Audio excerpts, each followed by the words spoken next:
Assalamualaikum warahmatullahi wabarakatuh.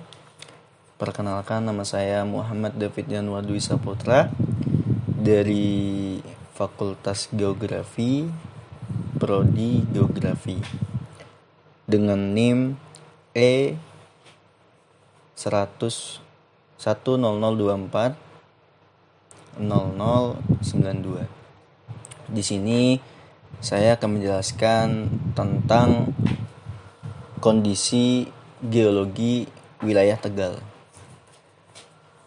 Kenapa saya akan membahas kondisi geologi wilayah Tegal? Karena saya tinggal di suatu wilayah di daerah Tegal. Langsung saja masuk ke dalam materi. Jadi wilayah Tegal itu terletak di bagian utara Pegunungan Serayu, yang merupakan bagian dari sistem pegunungan yang lebih besar di Jawa. Struktur geologi di kawasan ini seringkali terdiri dari formasi batuan yang lebih tua dan lebih muda, yang terbentuk akibat aktivitas tektonik dan vulkanik. Dan juga terdapat beberapa patahan atau fault yang dapat memicu aktivitas seismik. Meskipun Tegal tidak berada di jalur utama gempa bumi seperti wilayah selatan Jawa. Itu kondisi geologi di wilayah Tegal. Selanjutnya, saya akan menjelaskan tentang kondisi tanah. Kondisi tanah di wilayah Tegal cenderung subur. Kenapa subur?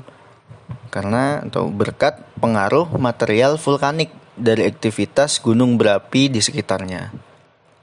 Hal ini menjadikan daerah ini cocok untuk pertanian. Nah, kalau di wilayah saya itu berada di Kabupaten Tegal, itu rata-rata orang di sana itu banyak yang menanam padi, jagung atau bawang gitu. Karena yaitu balik lagi berkat pengaruh dari material vulkanik. Lanjut, saya akan menjelaskan tentang aktivitas vulkanik di wilayah Tegal. Meskipun Tegal tidak memiliki gunung berapi aktif di dalam batas wilayahnya, aktivitas vulkanik di sekitar Pulau Jawa mempengaruhi kondisi geologi Tegal, yaitu batuan vulkanik dan material letusan yang dapat ditemukan di beberapa area. Jadi di wilayah Tegal itu tidak memiliki gunung berapi yang aktif. Jadi hanya wilayah-wilayah tertentu yang di situ ada gunung yang aktif, atau di situ bisa, atau aktivitas vulkaniknya itu sangat sering. Nah, kalau di daerah saya, di desa saya itu sangat dekat dengan gunung berapi. Jadi di situ kondisi tanahnya itu sangat subur gitu, bagus buat pertanian maupun lainnya. Seperti itu. Kemudian selanjutnya saya akan menjelaskan tentang kejadian alam. Yang pertama itu gempa bumi. Tegal berada di dekat jalur seismik yang dapat mengalami gempa bumi. Meskipun tidak saintis, daerah lain seperti Yogyakarta atau Bandung. Misalnya pada tahun 2017 terjadi gempa berkekuatan 6,9 di selatan Pulau Jawa yang dirasakan hingga ke Tegal. Kemudian yang kedua itu kejadian alamnya, yaitu berupa banjir. banjir sering terjadi di Tegal, terutama pada musim hujan, misalnya pada awal tahun 2021. Curah hujan yang tinggi menyebabkan banjir di beberapa daerah, termasuk di Kecamatan Tegal Selatan dan Tegal Barat. Kenapa banyak terjadi beberapa di Kecamatan Tegal Selatan? Karena di daerah Tegal Selatan dan Tegal Barat itu ya sangat dekat juga dengan laut. Jadi ya mudah. Jadi air dari atas, dari gunung turun ke laut ya. Ya mungkin karena di situ banyak permukiman, akhirnya meluap dan terjadilah banjir di daerah atau di beberapa daerah di Tegal. Kemudian banjir ini menggenangi rumah-rumah dan jalan dan mengganggu aktivitas masyarakat. Kemudian setelah kita membahas keadaan alam, di sini saya juga akan membahas jenis batuan. Jenis batuan yang ada di wilayah Tegal. Di wilayah Tegal terdapat berbagai jenis batuan, termasuk batuan beku, batuan sedimen, dan batuan metamorf. Batuan beku seringkali berasal dari aktivitas vulkanik yang terjadi di masa lalu. Formasi batuan yang umum di wilayah ini adalah batuan sedimen yang terdiri dari pasir, lempung, dan kerikil yang dapat ditemukan di dataran rendah dan lembah.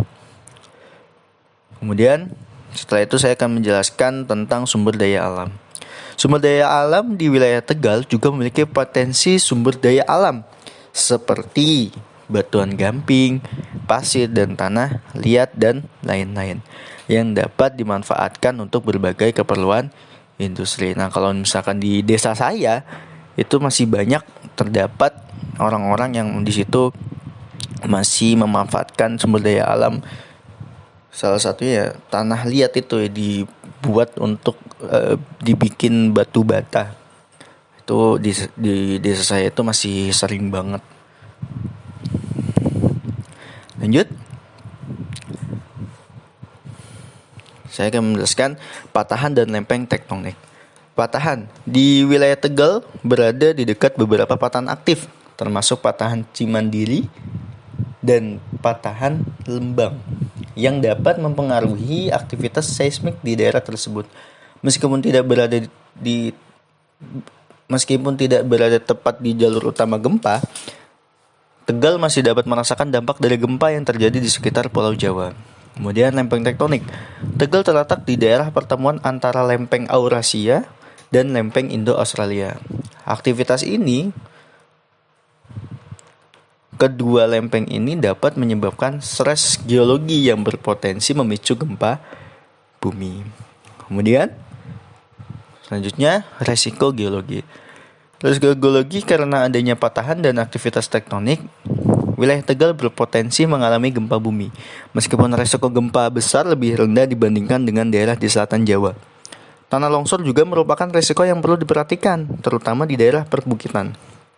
Secara keseluruhan, kondisi geologi wilayah Tegal sangat beragam dan dipengaruhi oleh faktor-faktor geologis yang kompleks yang berdampak pada kehidupan masyarakat, pertanian, dan resiko bencana alam di daerah tersebut. Kemudian, potensi bencana geologi. Yang pertama itu gempa bumi. Tegal terletak di daerah yang dipengaruhi oleh aktivitas tektonik. Meskipun tidak berada di jalur utama gempa bumi, namun ada potensi gempa yang disebabkan oleh pergeseran lempeng di sekitar Pulau Jawa. Yang kedua yaitu tanah longsor. Wilayah Tegal memiliki daerah perbukitan dan lereng yang rentan terhadap tanah longsor, terutama saat musim hujan. Erosi dan aktivitas manusia seperti penebangan hutan dan dapat memperburuk kondisi ini. Yang ketiga, banjir. Banjir dapat terjadi di daerah dataran rendah dan daerah pesisir Tegal, terutama selama musim hujan yang intens. Banjir rob juga dapat terjadi akibat kenaikan permukaan air laut. Yang keempat, yaitu kekeringan. Meskipun tidak seumum bencana lainnya, kekeringan dapat terjadi di Tegal, terutama pada musim kemarau yang panjang dipengaruhi oleh perubahan iklim. Tanah longsor. Wilayah pegunungan di sekitar Tegal, terutama di daerah lereng Gunung Slamet, rentan terhadap tanah longsor. Pada tahun 2018 terjadi tanah longsor di beberapa titik di Kabupaten Tegal akibat hujan deras yang berkepanjangan yang mengakibatkan penutupan jalan dan kerusakan pada infrastruktur. Kemudian kekeringan. Pada musim kemarau, Tegal mengalami kekeringan yang dapat berdampak pada pertanian. Misalnya pada tahun 2019, beberapa daerah di Tegal mengalami kekeringan yang cukup parah, mengakibatkan gagal panen di beberapa lahan pertanian dan krisis air bersih bagi masyarakat. Banjirop. Tegal sebagai daerah pesisir juga mengalami banjirop yang disebabkan oleh kenaikan permukaan air laut.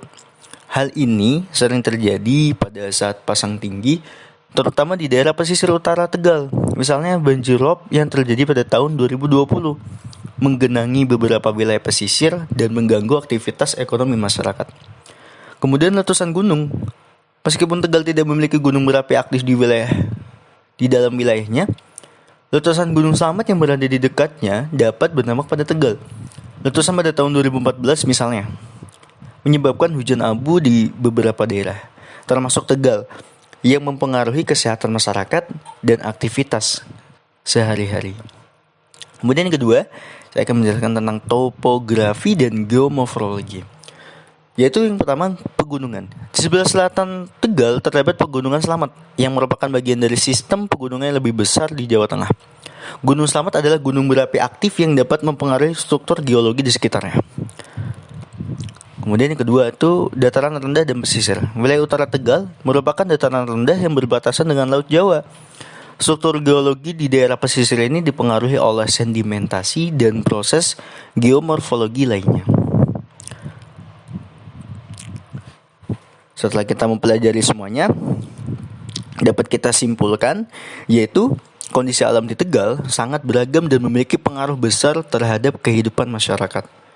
Dengan memahami geografi, iklim, topografi, dan potensi bencana, masyarakat dapat lebih siap dalam menghadapi tantangan yang ada serta memanfaatkan sumber daya alam secara berkelanjutan. Kemudian struktur tektonik wilayah Tegal dipengaruhi oleh pergerakan lempeng tektonik dan berada patahan aktif.